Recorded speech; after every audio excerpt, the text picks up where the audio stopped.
Assalamualaikum warahmatullahi wabarakatuh. Anak-anak ibu, hari ini kita belajar mengenai indahnya berperilaku amanah. Nah, anak-anak ibu udah ada yang tahu apa itu pengertian amanah? Ya, jadi karena anak ibu banyak yang belum tahu, ibu jelasin ya, bahwa yang pertama itu pengertian amanah. Nah, pengertian amanah menurut bahasa yaitu titipan, kewajiban, ketenangan, kepercayaan, dan kesetiaan. Sedangkan menurut istilah yaitu menunaikan segala sesuatu yang dititipkan dan dipercayai kepada seseorang. Nah, kemudian sifat amanah itu merupakan suatu akhlak yang terpuji. Nah, amanah ini artinya jujur atau dapat dipercaya, yang berarti dapat memegang janji dengan baik.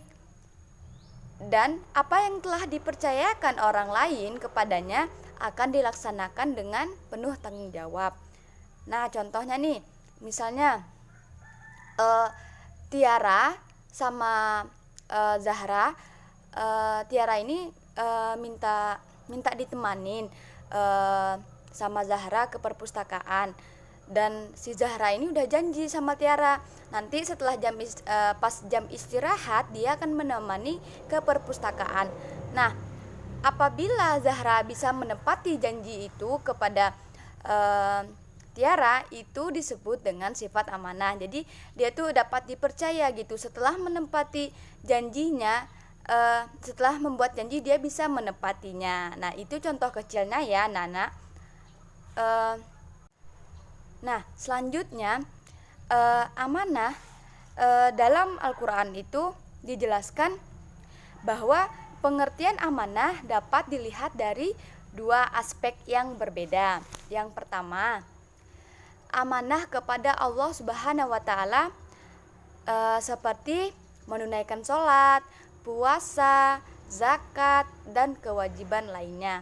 Nah, jadi kan kita semua di sini Islam nih, anak-anak. Nah, jadi kita harus melaksanakan sholat. Ada yang tahu sholat itu berapa waktu? Ya, ada 5. Yang pertama apa? Ya, yang pertama ya subuh, zuhur, asar, maghrib, dan isya. Nah, jadi kita tuh harus mengerjakan sholat ya, anak-anak. Selanjutnya puasa nih. Jadi kita harus puasa nih pada saat bulan Ramadan juga ada puasanya, terus puasa sunnah juga ada. Nah, kan karena anak-anak ibu masih kecil, nggak apa-apa, mulai belajar aja dulu puasa meskipun nggak kuat, tapi kita coba dulu gitu ya, anak-anak. Terus selanjutnya yang kedua itu kita amanah kepada manusia, yaitu menjaga kerukunan, hidup bertetangga, terus menepati janji dan menjaga rahasia. Nah, jadi nih misalnya sama tetangga nih, tetangga kan mau pergi tuh, misalnya ada yang nitip jemuran sama anak-anak, misalnya sama Tiara nih. Jadi Tiara, nanti kalau hujan tolong angkat jemuran ibu ya. Terus misalnya nih Tiara bilang iya bu gitu. Nah, yang kedua yaitu cara membiasakan diri berperilaku amanah. Nah, membiasakan yang pertama yaitu membiasakan diri selalu bersikap amanah. Yang kedua, menyimpan rahasia teman dengan baik. Terus selanjutnya selalu mematuhi perintah orang tua dan guru. Misalnya nih guru bilang anak-anak nanti di rumah, misalnya nih ya, contohnya ibu nih, Nana jangan lupa ya besok kalian bawa bunga misalnya ke sekolah. Nah, kalian harus menepati itu, kalian harus dapat dipercaya, dan kalian besok harus melaksanakannya, misalnya nih seperti membawa bunga itu tadi. Nah, sedangkan kepada orang tua, misalnya orang tua bilang gini, nah nanti habis maghrib langsung belajar ya. Nah, jadi kita harus habis maghrib emang harus belajar gitu. Itu salah satu bagaimana cara kita membiasakan diri ya anak-anak. Nah, dan sifat amanah ini termasuk sifat Rasulullah loh anak-anak. Nah, karena sifat Rasulullah itu terbagi menjadi 4. Nah, yang pertama sidik, amanah, tablik, dan fatonah. Nah, amanah ini termasuk poin yang kedua dari sifat Rasulullah. Nah, jadi sifat amanah ini adalah salah satu sifat Rasul.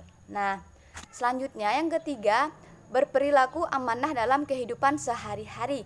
Misalnya, menjaga titipan dan mengembalikan seperti semula. Seperti di PowerPoint yang Ibu sediakan itu kan ada gambar tuh seseorang yang memberikan barang. Nah, apabila kita dititipkan sesuatu, misalnya buku dan barang lainnya, maka kita harus menjaga dengan baik. Pada saat barang tersebut diambil oleh pemiliknya, kita harus mengembalikan seperti semula. Contohnya,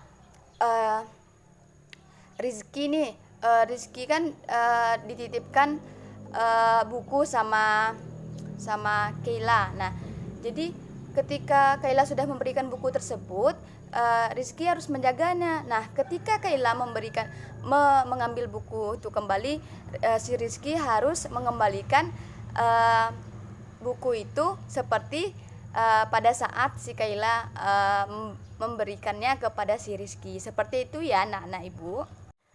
Nah, selanjutnya bisa menjaga rahasia. Nah, kan itu ada gambar tuh. Nih, gambarnya ini. Nah, itu contohnya loh anak-anak. Misalnya nih, apabila kita tuh dipercayai untuk menjaga rahasia, baik itu rahasia pribadi, rahasia keluarga, rahasia organisasi, dan lain sebagainya, maka kita wajib menjaganya supaya rahasia itu tidak bocor kepada orang lain. Seperti gambar tuh. Nah, dia sedang bercerita.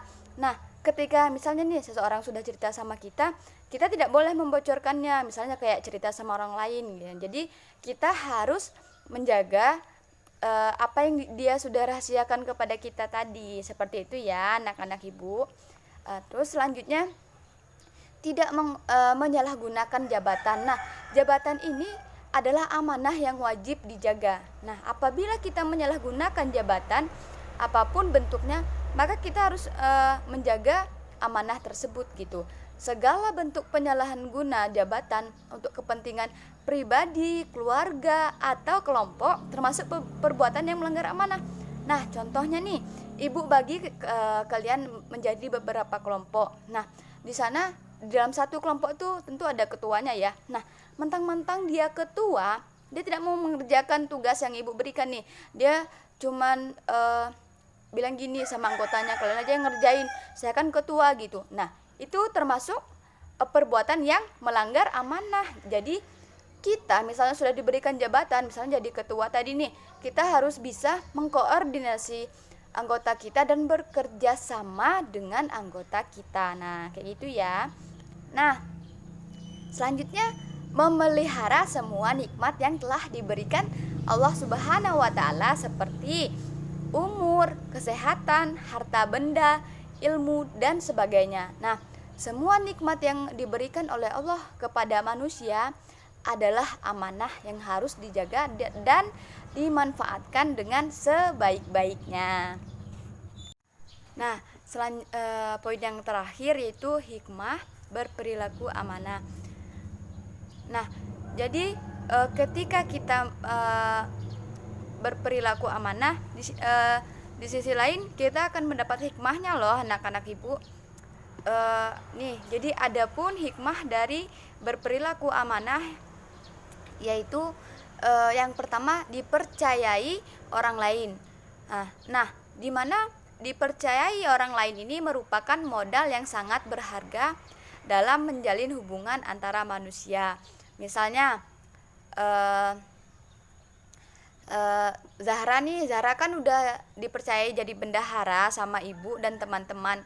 Jadi Zahra harus menjadi bendahara yang baik gitu dan dapat yang sudah kami percayai gitu. Nah, jadi Zahra harus menjaga amanah tersebut, menjadi bendahara.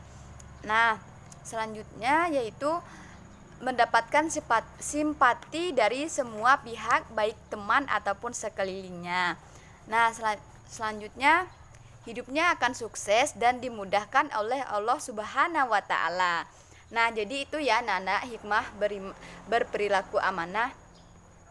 Nah, selanjutnya nanti di rumah anak-anak harus menulis apa saja sifat-sifat amanah yang kalian lakukan di rumah. Jadi besok di pertemuan selanjutnya dikumpul. Ibu akhiri, wabillahi taufiq wal hidayah. Wassalamualaikum warahmatullahi wabarakatuh.